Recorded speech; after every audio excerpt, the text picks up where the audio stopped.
Saat ini masyarakat bisa membeli BBM subsidi untuk keperluan UMKM dengan syarat jauh dari lokasi SPBU dan dilengkapi surat keterangan kepala desa.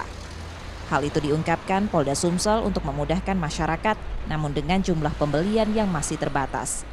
Terkait maraknya penyalahgunaan BBM subsidi yang mengakibatkan antrian panjang di hampir seluruh SPBU di Palembang, Polda Sumsel memastikan akan mengawasi ketat distribusinya.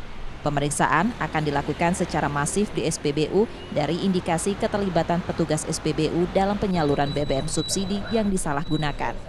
Polisi mengakui saat ini sudah banyak SPBU yang ditindak di sejumlah daerah dengan modus menggunakan barcode untuk pengisian berulang disertai truk tangki modifikasi.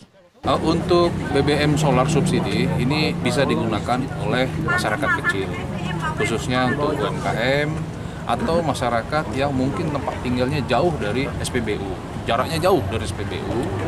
Nah, ini caranya masyarakat tersebut bisa mengurus ke Kades, meminta surat keterangan dari kepala desa dan Forkopimcam setempat. Jadi memang betul minyak itu digunakan untuk masyarakat kecil, kemudian memang betul minyak itu digunakan untuk UMKM, usaha-usaha kecil, seperti yang menggunakan BBM solar, itu bisa digunakan atau bisa dibeli di SPBU.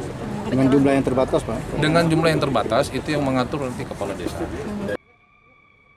Sebelumnya, Polda Sumsel mengamankan 2 sopir yang diupah mengangkut solar dari sebuah SPBU di Palembang sebanyak 1,6 ton yang diduga untuk dijual lagi ke perusahaan dan dioplos dengan minyak sulingan dari Musi Banyu Asin.